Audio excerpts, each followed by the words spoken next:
Let's start by meeting a leading authority on the subject, Dr. Atom.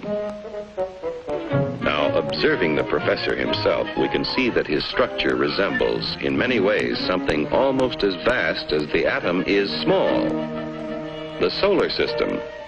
And there are certain similarities. Here is the center with electrons in surrounding orbits. But whereas the planet's movement of electrons is slightly different, there are other differences too. Hey, hold it! Thank you. Now, the solar system together is electrical. The electrons, which are negative, are attracted by the protons, which are positive, and vice versa. But here in the nucleus are other particles with no electrical charge, called neutrons. Very important characters, too, as we shall see. And equally important when it comes to atomic energy is what scientists call the atom's binding force. It's a kind of cosmic glue holding the nucleus together. This, then, is a single atom, but certainly not all atoms are alike.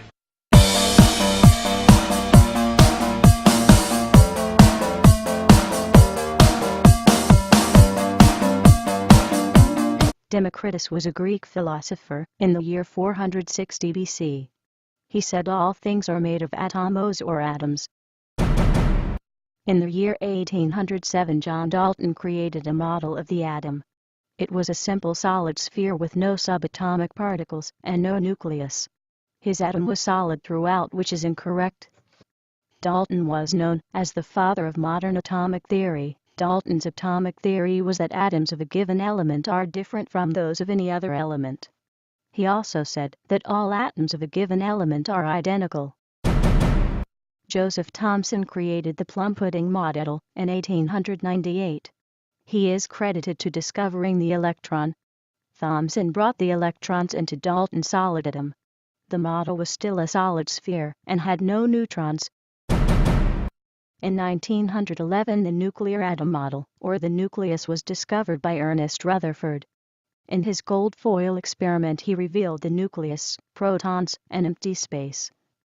Rutherford's atom has protons in the nucleus, electrons outside the nucleus, and empty space. In Rutherford's gold foil experiment, he fired radioactive alpha particles at a sheet of gold foil. Most went through, proving that atoms are empty space. 1 in 8,000 were deflected off course or bounced back. Niels Bohr created the solar system, or planetary model, in 1913. He believed everything about Rutherford's model, but expanded Rutherford's electrons. Bohr said that electrons orbit the nucleus in fixed, predictable circles. He also said that electrons can absorb energy and jump up and down between energy levels. Still, there were no neutrons in this model. Erwin Schrödinger created the quantum mechanical model, also known as the electron cloud model. His theory was that electrons moved in waves. He said that electrons are not fixed in circular orbits but orbitals. They spin around the nucleus. In 1932, James Chadwick found the neutron, which was predicted by Rutherford. And in the 1960s, Marie Gell-Mann found that protons and neutrons are made of smaller particles called quarks.